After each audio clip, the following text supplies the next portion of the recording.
पिछले दिनों राहुल गांधी एक दिल्ली में प्रेस कॉन्फ्रेंस कर रहे थे। 9 दिन का जो अंतराल था उसमें, और एक पत्रकार ने पूछ लिया। आजकल दिल्ली का जो मीडिया है उसको कुछ और काम है नहीं, वो इसी हुँ, तरह के वाहियात सवाल पूछते हैं और बार-बार पूछे गए, और कांग्रेस ने इसको मज़े ले लेकर के उछाला कि साहब आप टी-शर्ट में आजकल यात्रा कर रहे हैं, आपको ठंड नहीं लगती क्या?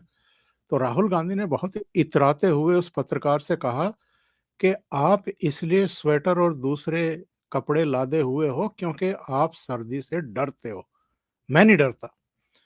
और फिर वो बड़े गर्व के साथ में चारों तरफ देखते हैं कि किसी ने मेरी तरह टी-शर्ट पहनी है या नहीं पहनी है। वो अपने बराबर में बैठे हुए पार्टी के दूसरे प्रवक्ता को नहीं देख पाए, जो खुद भी गर्म कपड़ों से लदे हुए थे। इनकी बहन भी गर्म कपड़े पहन करके इनके पास जाती हैं, इनकी मम्मी भी गर्म कपड़े पहन करके जाती हैं। इसका मतलब ये कह रहे थे कि मेरी बहन भी सर्दी से डरती है, मेरी मम्मी भी डरती है, मेरी सारी पार्टी डरती है, बस मैं हूँ जो नहीं डरता हूँ।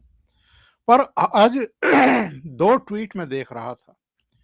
एक तो ये है, दर्शक भी देखें ज़रा ध्यान से, ये अंदर गरम कपड़ा पहने हुए हैं जो दिखाई दे रहा है इस लाल घेरे में।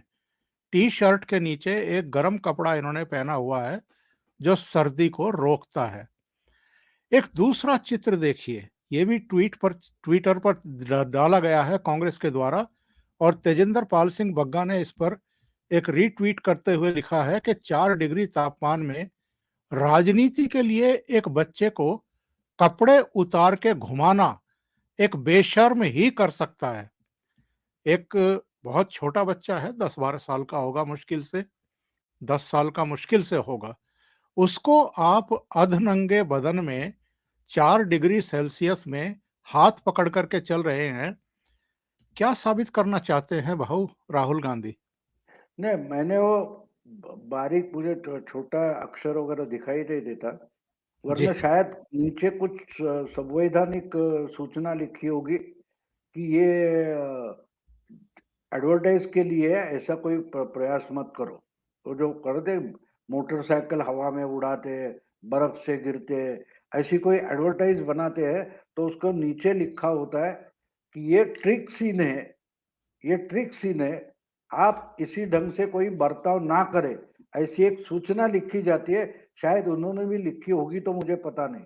लेकिन आजकल टीवी अगर देखते होगे आप तो बहुत सारे ऐसी ऐड दिखाई जाती है कि भाई गर्म कपड़े की जरूरत नहीं, देखो अंदर हमने क्या डाला है, वो कुछ लक्स किया का ऐसा कुछ कोई है, वो डालते हैं अंदर से, ऊपर से शर्ट वगैरह पहनो, टी शर्ट पहनो, तो बिल्कुल सर्दी नहीं लगती, बर्फ में भी नहीं लगती। वो पांडा है वो भी ठंड से ये करता है, लेकिन ये इंसान आराम से बर्फ में खड़ा है। ऐसे ऐड दिखाई देते ना, कुछ लक्स या ऐसा कुछ जी, पहना जी, हुआ है, वो जी। अंदर से आप डाल दो बनियान जैसा, तो आपको अंदर से गर्मी लगती है, तो ये करते।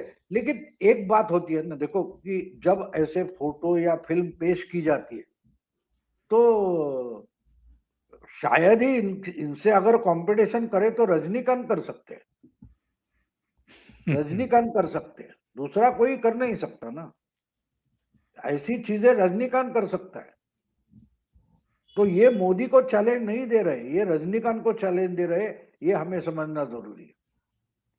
तमिलनाडु के जो बड़े सुपरस्टार है, और शायद इसीलिए कमला हसन इनके साथ आ गए। जो फिल्मों की शुरुआत थी उस वक्त कमल हसन और रजनीकांत एक ही फिल्म से फिल्म लाइन में आ गए, दोनों एक साथ थे। तो आजकल वो फिल्में कम बना रहे रजनीकांत, तो कमल हसन ने सुना होगा कि अरे चलो ये अब नया रजनीकांत मिल गया, तो इनके साथ जुड़ जाते, इसलिए कमल हसन इनके पदयात्रा में पहुंच गए। लेकिन उनको भी इतना डर था कि फिल्म इतनी फ्लॉप होगी कि वो तमिलनाडु से शुरू हुई, लेकिन कमल हसन उनको ज्वाइन हुए दिल्ली में, साउथ में नहीं, साउथ में नहीं। और उनकी हिंदी में आई पहली फिल्म तो आपको याद है, एक दूजे के लिए।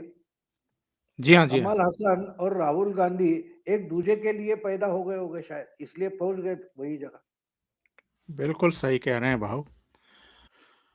भाऊ बहुत-बहुत धन्यवाद इतना समय निकालने के लिए। आप अपनी ओ सेहत का ज़रूर ध्यान रखें। बहुत-बहुत धन्यवाद। नमस्कार।